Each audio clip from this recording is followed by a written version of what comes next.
My name is Kevin Freiert. On Raising Rare, we are bringing you the story of a young father whose son has an ultra-rare disorder known as Sedaghatian-type Spondyl Metaphyseal Dysplasia, or SSMD. Each episode, we will find out what is going on in the life of Sanath and his son, Raghav. We will talk about Raghav's growth and development, ongoing and upcoming research, and the challenges and adventures that raising a child with a nearly unknown condition brings. Come join us to hear the story unfold.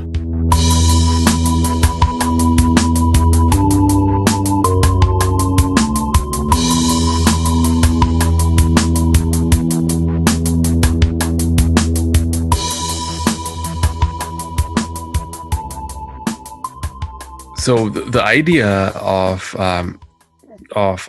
doing a podcast has never been in my mind, to be quite honest. But the idea of sharing my journey to the world has always been there from day one. When I got started in this journey, one of the questions that I keep asking myself was, why am I doing this? My son has a rare condition, but why should I have to go find a solution for his problem? There is billions of dollars of scientific investment, and there's I don't know, hundreds of thousands of doctors out there, and there are more advanced big foundations out there. Why am I doing this all by myself? That's where I started this thought process of whatever I do, I should share it out there to the world. So I have another family, another person like me coming along can just pick up from where I left. And so they can build up on top of what I did and not really start from scratch again. And in that interest, the podcast is a fantastic medium. And thanks, Kevin, for kind of bringing this idea to life. Well, I think that what you just showed there, the willingness to share your experience for the benefit of others, the generosity that's in there, and to spend time talking about it and filling people in, and hopefully in a couple of months we'll catch up with our timeline here and be able to be giving nearly live updates on what's going on in your life here. What do you want to give to other parents? What would you hope that they would take away from a podcast like this? This is a very lonely journey. When your kid has a rare condition, actually, when your kid has any medical condition, it is lonely for that matter. Your friends and family have no clue what you're dealing with, unless it's cold. Everybody knows what that feels like. Pretty much people don't know what you're dealing with. The emotional, the physical drama, toll that your body has to go through and your family goes through, it's untold of, and you don't have the support structure that society has created for other activities. Like when you have cold, or when you fall down, or when you graduate from college, everything has a social structure and an activity to it. There is no social structure. There's no help structure here. When I got started, I felt that loneliness. The way me and my wife and our family were able to sort of beat that loneliness up was by reading up on the internet about others' lives and how others pioneered through the journey.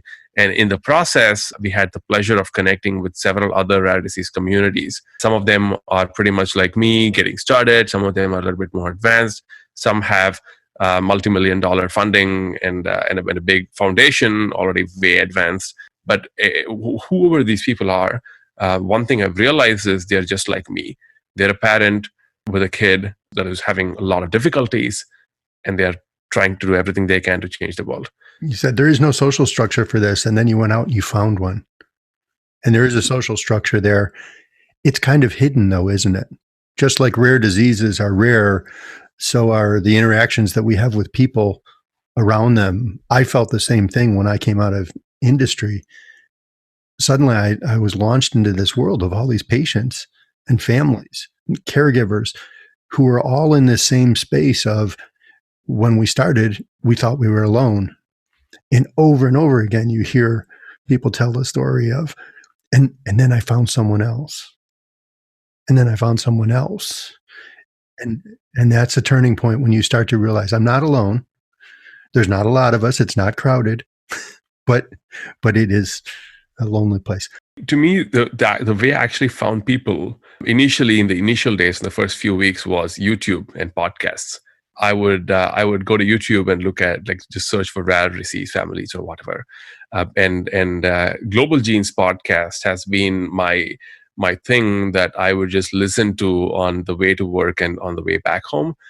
So 2 podcasts, half hour each day, and that used to be my kind of entry, and that's how I found this community pretty much. So let's go back in time a little bit. When Sanath was a younger man, before you even, before you were even thinking about having a son, what were you doing? What's your education in? What were your interests? I grew up in a southern part of India in a city called Chennai, and I did my bachelor's there, and then I came here to do my master's in UC San Diego. I chose San Diego because there were beaches and sharks, but unfortunately I didn't see the sharks. After that, I was working at a couple of software companies, and most recently I'm working at Amazon as a software engineer, and that's my day job, and I love it. It's a fantastic place to work at. Before we even had the thought of having a kid, my sort of dream has always been to start a company at some point down in the future, to do something that is very interesting and different and create a new product. Me and my wife have done several of these little adventures. We built a wedding invitation company 3-4 years ago. It's called Cards. The website is still up. We built a automated system where someone can customize their invitation online and buy it directly there, specifically targeting the Indian market because there was nothing that existed back then. And it was just me and my wife that did this with a few other people, help like here and there. But it was one of the best experiences we've had, and most of my learning about how to go from 0 to 1 was from that experience. And I think it's one of those transformational things that just gave us the confidence that we could start off with a problem that is completely nebulous. We have no clue. We are completely don't have the capacity to even solve the problem, and then go step by step, one step at a time. And then eventually, a year later, year and a half later, you have solved the problem and you have now a working product and a working set of customers. So that's sort of what gave us the product thinking and the ability to kind of be more entrepreneurial and solve problems. So you mentioned your wife. What's your wife's name? We'll meet her in later episodes. But my wife's name is Ramya. She's a UX designer at a company here in Seattle called Smartsheet. She's an excellent designer. In fact, with the cards wedding invitation that we did, and she made about I'd say 1,000 invitations in a span of a year. So that's about 3 invitations a day. It's phenomenal how she could crank out these sort of designs from there, and that sort of built her design muscle up, and now she's working as a UX designer. We went to the same secondary school. So this was 8th grade, and we went to the same school, and then we started dating after we went to college. And then she moved here right around the same time I moved here as well to the US. And then, we got married. So we've known each other for a really long time now. So you had a lot of things that happened before you got married. And this was before you even, had a child. Even remotely we were thinking. Yeah. And another thing I wanted to mention, and this is one of the most hilarious things that I keep going back to. Steve Jobs has had this commencement address in Stanford, where he says, just lay the dots down and your life, it'll connect itself automatically. And something like that happened in my life, where when I was studying on my master's, I was super interested in building computer processors. So I was doing research in how to build, processors that have 100 cores in them and that just super beefy machines. And I went to this job fair. It was not even an interview. It was just a job fair. And I went to the Intel booth and I was speaking to this guy. I was telling him excitedly about all this amazing, cool stuff that I've been researching on. And he was like, so you look like you're a software engineer.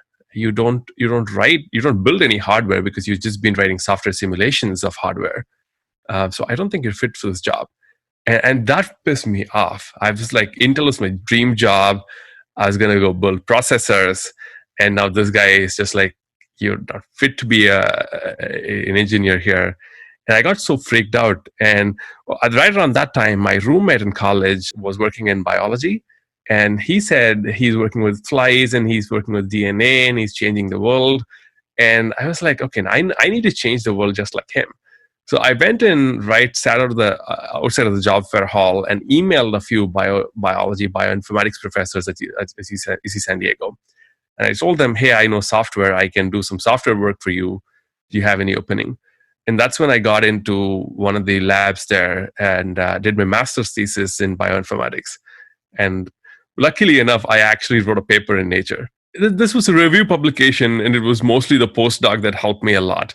But I have a name in a Nature publication. And after that, I went back to software. I said, yeah, I can't change the world enough myself. It's too hard, and I'm not good at it. I sucked at it to a point where at that point, right after graduation, I hope my professor doesn't listen to this. I don't know the difference between a gene and a protein. So I had no formal education in biology. I don't know what a gene was. I didn't know what a protein was. I knew that they were names in my algorithm, but I don't know what those meant. So I sucked at it, and so I was like, okay, screw it, I'll go back to software. And now, with fast forwarding now, after Raghav was born, I'm now back into the zone again. So the dots are now connecting. So wherever I'm at, I just have to look back at what's happened, and you're a perfect example of that. You started a business with your wife, a business that was a huge amount of work to get going, and you started from nothing. You went into biology, into bioinformatics, because you wanted to change the world. Well, that's noble thought, but gee, you went into bioinformatics, but you didn't learn the biology yet, or you didn't think you learned it. It was off to the side. Well, you've written a scientific paper for a very prestigious journal, which actually, that's a big accomplishment, and explains some things that I've learned about you since we met. It's like, well, if you can do that, then yeah, you could do some of the things you've done. When you guys were expecting Raghav, all those things were like accumulating, and you had no idea why. That's true. Yeah, we had no idea that we were going to have all this challenge up front. We were preparing for Raghav, and that's also right around the time when my wife went back to job after the business, and it was fantastic. Like, it was probably the best, I'd say, 9 months in my life, in the recent times, in the recent several years, because life was settled. I'm having a kid. I have an amazing job. We moved to a 2-bedroom apartment. It was amazing. And actually, speaking of connecting the dots, something happened in those 9 months that made a huge difference later on. So I started commuting because I moved to a newer house farther away from my work. So I started commuting in the bus, and I had to do something to keep myself occupied. And that's the first time I had like free time in my hand while I was on the bus, because I used to just walk to work. And I started reading books. Some like seminal works in software. I started reading them, and it got really hard to read books on the commute. So I started listening to podcasts and YouTube videos, and I learned a ton about software. And during that time, sort of my understanding of software got more fundamental. So I started going away from the higher layers, how to implement something, to why is something built this way, and started diving deep into the why questions of things. And I actually made pretty big inroads in whatever I was working on, asking the why question. And I would learn to ask the why question by listening to videos on YouTube and podcasts and stuff. But right after Raghav was born, and I'm back in this journey of rare diseases, that's the tool that I'd been using to get up to speed, to get connected with the community, to learn the biology. There are days when I go to YouTube and go to those, to those videos that high school students or even younger kids watch, where they say, here is a cell, and the cell has a nucleus, because I don't know what a cell is. I had to see the videos of what a cell looked like to even understand what that meant. So those sort of those 9 months where I actually trained myself how to learn, were super helpful after, because now I had a tool I can use to learn. Those 9 months, I asked the why question a lot. Why is something this way? Why is something this way? And the why question is recursive. So you ask the why question, you get an answer, and you ask, oh, why is it answered the way it is? And you get another question. You keep going down the path, and get to at least what looks like, reasonable truth. And that helped me a lot to understand and separate out signal from noise when I started the rare disease journey. Like, speaking of connecting the dots, that was another incident that I'd say was prepare myself to this. It's remarkable because we're of different generations, and in the way that the education that I went through, there were structures and milestones and things that you had to hit. You never would just go to YouTube and just search, because you may get good stuff, you may get bad stuff. The difference was you're questioning, well, why is this? Seeking the truth. That's a wonderful compass to take you through all this noise that there's a signal out there for. But there's so much misinformation. You actually found the technique for getting through misinformation, which is keep asking why. And if something doesn't add up, you say, well, that couldn't have been true. The other one has to be true. So exactly. Well, I keep reflecting on those moments where I never knew that it was preparing me for the things that were going to come in the future. It's fantastic. But then, 9 months of fun times. Towards the end of the pregnancy, we had some issues. The day Raghav was born, this was funny. We went to the doctor for a regular checkup, and his name is more popular. More people know him than the people that know me. They know me as Raghav's dad. I'm proud of that. My son is more popular than me. The day Raghav was born, we went for a normal checkup, and the doctor did things, and they said, we're done. Okay, so me and my wife were like, okay, let's go back to work. She's like, no, we're done with the pregnancy. You have to give birth right away, because his heartbeat was slowing down. And she noticed that, and she said, no, we'll just do an emergency C-section and get him out. And today's Raghav's birthday. And when both me and my wife were like looking at the date, what is today's date? Is he going to be actually born today? Is it a good date? And that was about 4 or 5 hours later, he was born. To be honest, I had never held a baby in my hand until then. I was always afraid of holding a baby because they were so little. I was afraid of dropping them. The doctor, I was in the procedure room. She came and gave the baby to me. Oh my God, it was the best feeling. I think I cannot describe how I felt there. It's out of the world. And he was so little. He was, he opened his eyes. I was surprised that the baby would open his eyes right away. And he was looking at things. Obviously, he didn't know what was going on. I could actually sense that he was freaking out himself. Just looking at his expression. His is so cute, freak out expression. Well, you talk about signal to noise. All of a sudden, he had all these visual and sound and all sorts of signals that he never felt before. And his brain was just going, what's that? Yeah. And I think he also wanted somebody to hold him and cuddle him and feel and stay and give that like feeling of safety. It was phenomenal. It was an exhausting day, but I think the end was it. After he was born, it was such an ecstatic feeling.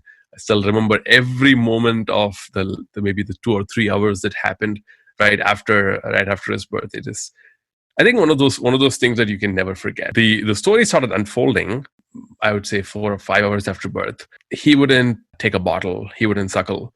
So the doctors were not sure what was happening. They thought he was just, kind of recovering from the birth because, it was an emergency birth. And there was a lot of confusion going on. And he wouldn't suckle for 6 hours. So the doctors took him to the NICU.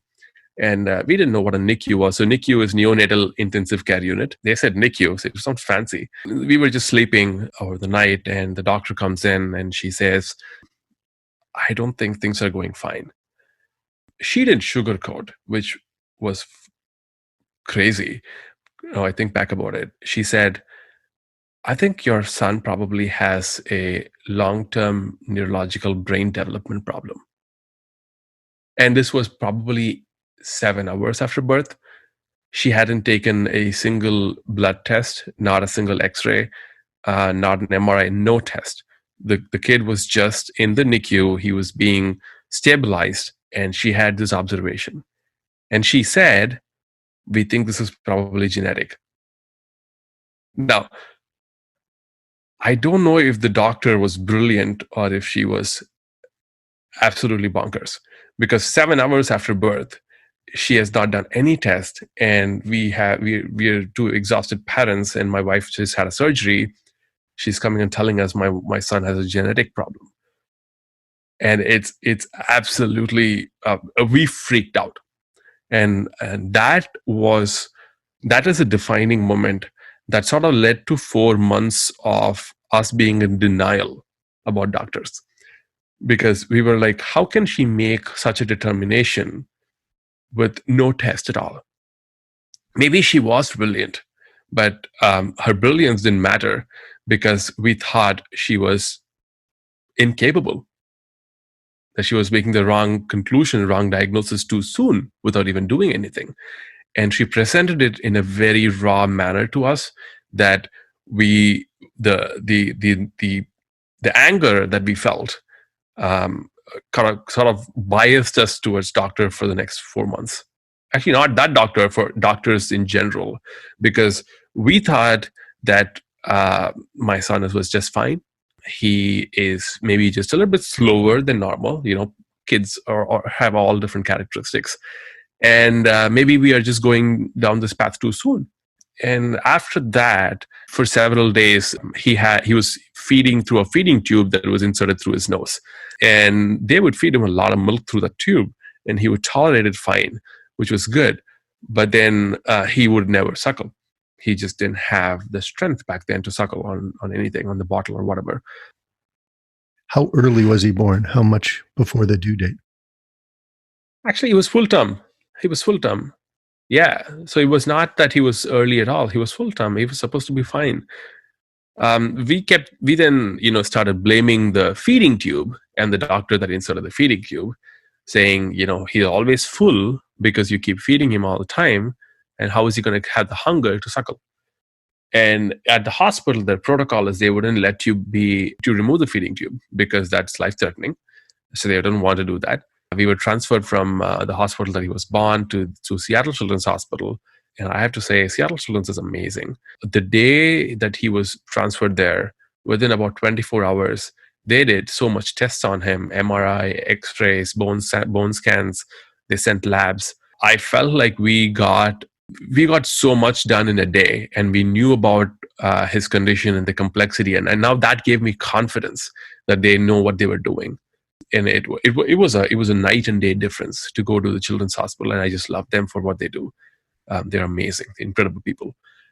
It's so important to find that medical team, the whole team. It's not just one doctor. It's a team, and it's all the people within a facility too that work together, that can understand the need, that are experts in what needed to be done. So your son had things that they may not have seen exactly before, but they knew what to do and how to diagnose better. And then the other side of it is the human side of it.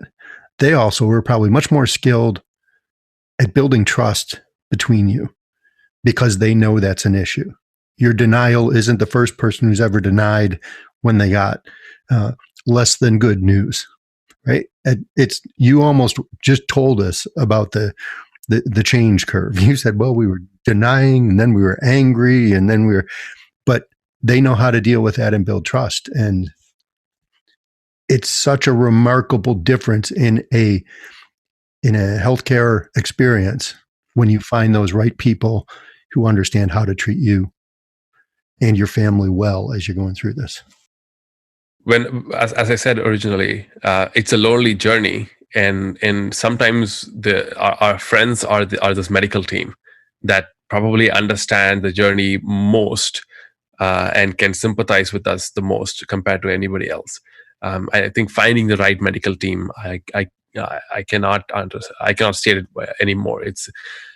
It's one of those one of the best things that we could ever do for the kid is to find the right medical team, and actually one of the best things we could do for us as well, because we need just as much emotional support, and the right team can actually give that support. I can go on and on and on about medical teams and how they behave and how it impacts us. But I'll kind of come back to the story again. He was there in the hospital for about 21 days, and primarily he was just being observed. He was very stable. Like he didn't have oxygen problems. He didn't need oxygen. He wasn't life threatened or whatever. But we were doing all the diagnostic workup, and they had to make sure everything was fine, which they did. And we also started doing some genetic testing, right? And back then they did microarray testing. I knew what a microarray was from my master's work because my professor used to talk about microarrays, and I really like microprocessors, so I like microarrays too. The doctor there asked me this question, and this is another defining moment that I keep going back to and asking myself why I did the decision the way I did. She told me that the presentation, all the clinical presentation that he's having with his bone conditions and neurological things and all the things that's going on with him doesn't match any known existing medical condition for diagnosis. So she recommended going in for a whole exome sequencing. Now, being who I am, I said, yeah, the DNA is the source code for the body. So every problem has to come from the DNA. So just don't go to the DNA yet. I don't need you to look at that. Just fix my kid. I know you can, again, being in denial of the doctors, I thought that they were just trying to find a reason and put a pin on a problem that I cannot solve and let us out of the system without actually solving or giving him a better quality of life. So I thought, just don't blame the DNA for everything. Let's not do an exome sequence right now. Let's just do whatever basic test you want, and let's call it done. So actually, we did not do an exome sequence. We had the chance to do it at 5 days old, when he was 5 days old. We did not do it. And later, about 9 months is when we ended up doing an exome sequencing on him. That we said, screw this feeding tube. My son can feed orally, so let's do a weaning on him. The whole idea of a weaning is we signed up with the weaning program. They gave us a schedule. We felt so empowered. We induce hunger by reducing volume gradually of volume of food, and then the more hunger he feels, his natural instinct to suck and eat will kind of show up. And it's the truth for so many kids. We've spoken to so many families. There was a Facebook group of tube weaning kids. We spoke to a lot of families. It is the truth for many, many families. One morning, my son was just sleeping. He wouldn't wake up. He wouldn't wake up for his feed. We thought he was just being tired and fuzzy and cranky, or he was just playing games with us. And he was 4 months old. And we kept pushing him and jolting him and taking him around for a walk. He just wouldn't open his eyes. He was breathing fine, but he just wouldn't open his eyes. So we decided, okay, let's just pour some milk in his mouth, because it's time for his feed. It's been too long since he's fed. Let's just pour some milk in his mouth. And his natural instinct to suck, and this is where the human body is amazing. We poured some milk in his mouth, and his tongue just took it in reflexively. And after about 30 ml, he woke up. And it was not until after he woke up that we realized he had fainted. And that was when we said, we are wrong. It took 4 months. It took about a month and a half of weaning, where he actually did not lose any weight. But if I now look back at the pictures, he lost fat or whatever. He starts to look super, super thin. And those pictures are one of the worst pictures we have of him. It's the most painful pictures because he looks so plump and well fed. And then after the weaning, right around the end of the weaning, he was so tired. But he would talk a lot, and he would move his hands a lot after the weaning than before the weaning. That was the confounding factor all along. Through the weaning process, he would take about 70% of his volume, his daily recommended volume orally, and he would talk to us. He would smile at us. He had so much social interaction going on through that weaning period that we thought it was going fantastic, while it was going completely south. And he fainted. So that's when we said, we're wrong. And let's stop what we're doing. Let's go back to the tube. It's saving him. It's helping him. And then we got him a more advanced, like a feeding tube called a G tube through the operation. And then now he's growing crazy, like growing amazing, which is awesome. He is big. It's hard to carry him now. That is wonderful news. Exactly. We are all delighted. I keep pointing at his little belly and keep saying that you have a belly now. Back when he was weaning, he had this inward facing belly, not an outward belly. There was no belly. Basically, it would just sink into his ribs. Now he has a belly. I'm so proud of that now. The little things that we are proud of. And after that, we said, we're wrong. Let's go talk to the doctors. Let's go, admit our mistakes, and let's do whatever we think we have to do. And so we got into the orthopedics clinic because he has skeletal abnormalities that we was detected before. And speaking of connecting the dots, through the whole 4 months when he had the feeding tube, the nasal feeding tube, we had done a lot of x-rays on him to just look at how his feeding tube was being placed in his stomach, because he would keep throwing up of irritation. And that helped us because that x-ray caught a flattening of his vertebrae, the progression of the flattening of his vertebrae, which was a key piece to diagnose the specific type of skeletal dysplasia that he has. I cannot predict if we had done the genetic testing when he was 5 days old, that we would have gotten this diagnosis. Maybe not. But this skeletal presentation was key to get the right skeletal dysplasia. And then we did an exome sequencing. Honestly, we didn't expect much out of it. I always had this gut feeling that, it's just the DNA. There's going to be too many things wrong. Nature is always a bad coder. They introduce bugs in the source code of the DNA. So I'm sure we're going to find mistakes there. But I'm sure it'll not be any consequential mistakes. So it should be fine. We kept telling each other, me and my wife, that it's no big deal. I mean, what can go wrong, right? We are all healthy people. We've been really healthy through our lives. Everyone in our immediate family, or even the extended family, have been fairly healthy. We've had no problems with anybody. We were celebrating his first birthday. This was August 2018. We were celebrating his first birthday, or 2019. We got a call from the geneticist.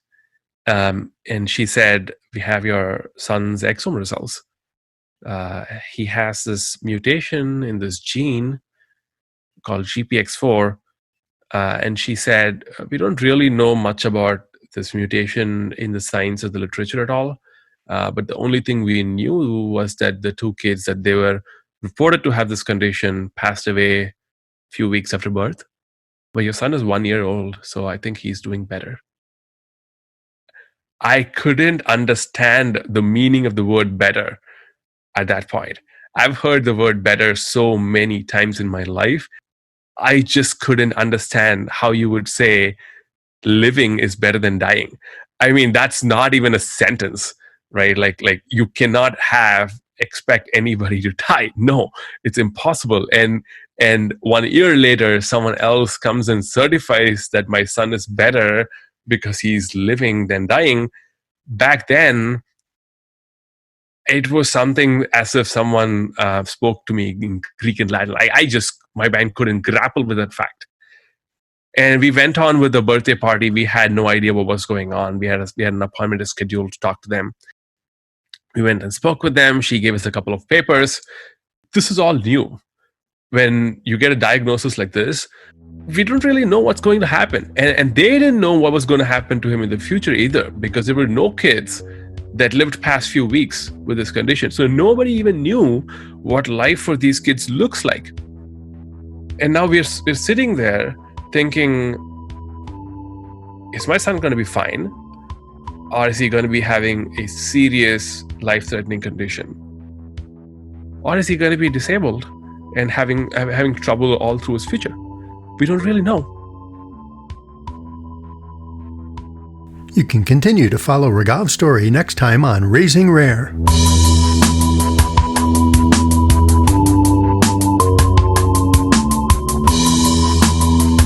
Raising Rare is produced by Salem Oaks, empowering patients and caregivers to shape the future of medicine. CureGPX4.org is dedicated to finding a treatment and cure for SSMD. You can donate to CureGPX4 on the Raising Rare podcast page or at CureGPX4.org.